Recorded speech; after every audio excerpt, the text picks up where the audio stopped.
नमस्कार, मैं हूं आपके साथ मयंक। देखिए, जंग के बीच एक बड़ा सवाल पूछा जा रहा है। क्या ईरान अब दाग रहा है रूस की ओरेशनिक मिसाइल्स? देखिए, ये सवाल आपको थोड़ा अचरज में डाल सकता है, लेकिन दुनिया भर के एक्सपर्ट्स अब इस बात की जांच में लग गए हैं कि जो मिसाइल्स ईरान से गिर रही हैं इजराइल के ऊपर या अमेरिकन बेसिस पर अब जो मिसाइल गिरने शुरू हुई है, मैं पिछले 24 घंटे की बात कर रहा हूं। देखिए, 8 तारीख के बाद की अगर हम बात करें तो पिछले 24 घंटे के अंदर जो मिसाइल्स ईरान ने फायर की हैं, खास तौर पर इजराइल के ऊपर और अमेरिकन बेसिस के ऊपर, उसके बाद एक्सपर्ट्स के कान खड़े हो गए हैं और कई एक्सपर्ट्स ये अंदेशा जता रहे हैं कि जो मिसाइल्स फायर की हैं ईरान ने, ये रूस की ओरेशनिक मिसाइल्स हो सकती है। आपने देखा होगा जो तस्वीरें इजराइल से आ रही हैं, खास तौर पर रात के समय की, कि एक मिसाइल फायर होती है और उसके आसपास करीब 50 से लेकर 80 आंख के छोटे छोटे गोले दिखाई देते हैं।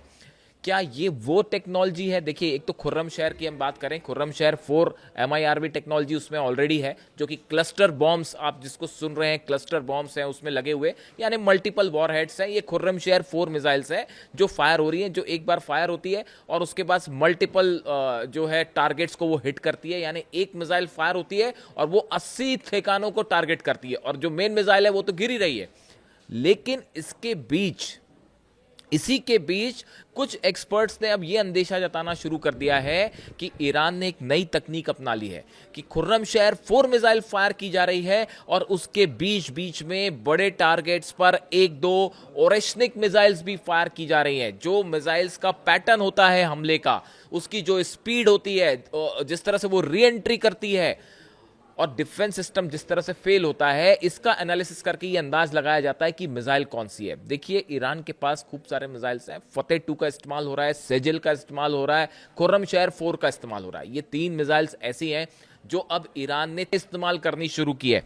फिर क्यों कहा जा रहा है ओरेशनिक मिसाइल? देखिए, इसकी बड़ी वजह यह है कि इस तरह का अंदेशा अमेरिकन एक्सपर्ट्स जता रहे हैं कि जिस एक्यूरेसी के साथ ईरान की मिसाइल्स ने हमला किया, जिस टेक्नोलॉजी के साथ हमला किया, उसमें खुर्रम शहर 4 और सेजिल के साथ ये रूस की मिसाइल्स भी शामिल हो सकती है। देखिए, ये जो ओरेशनिक मिसाइल है, एक तो इसकी स्पीड जो है वो 13,000 किलोमीटर प्रति घंटा है। स्पीड देखिए आप, 13,000 किलोमीटर प्रति घंटा। कोई डिफेंस सिस्टम इसको नहीं रोक सकता।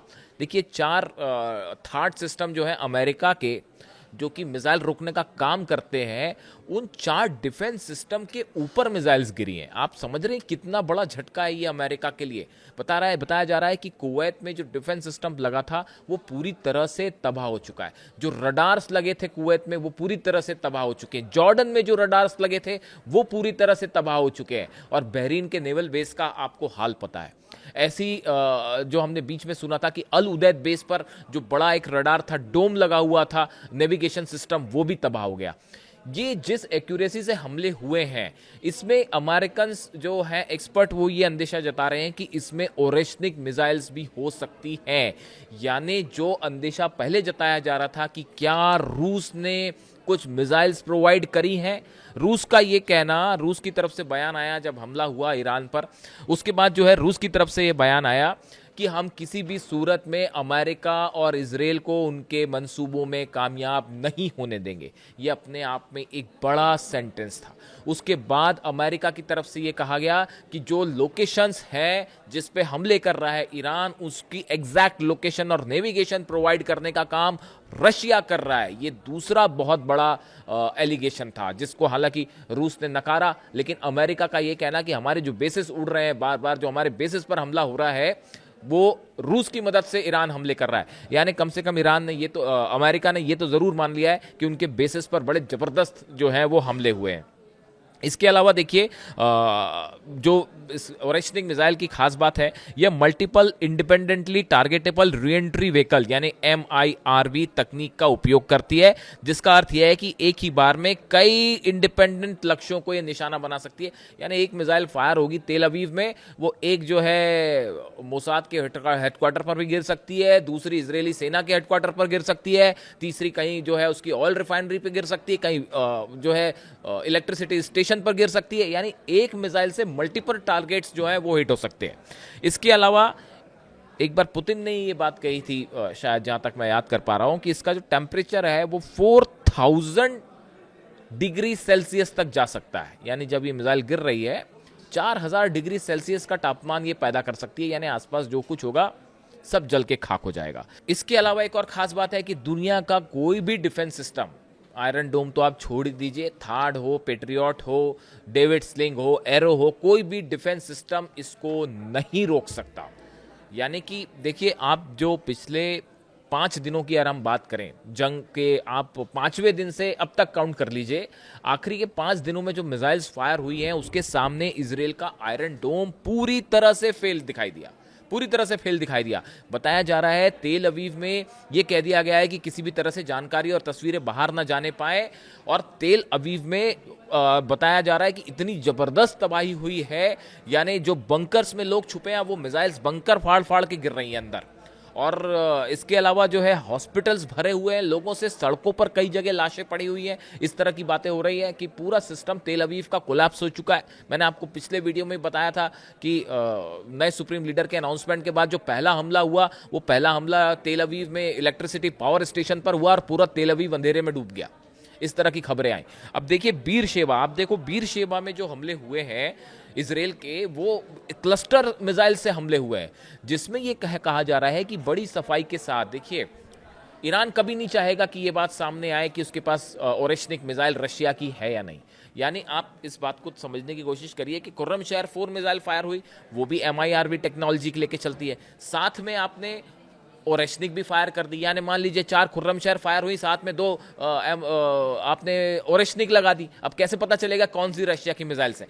ये वो तकनीक है जिससे जो है ये एक तो आपका असला खत्म ना हो, मिसाइल्स खत्म ना हो, या और दूसरी तरफ आरोप भी ना लगे कि भाई रूस ने प्रोवाइड किया है। इसलिए बड़ी सफाई के साथ जो है ये हमले हो रहे हैं। और ऐसा भी कहा जा रहा है कि डोंगफेंग सीरीज की जो मिसाइल्स चाइना ने दी हैं वो भी इस्तेमाल की जा सकती है, या आने वाले दिनों में वो भी इस्तेमाल होंगी। यानी कई एक्सपर्ट से बात कह रहे हैं, देखिए ईरान भारी पड़ रहा है अमेरिका और इजराइल पर।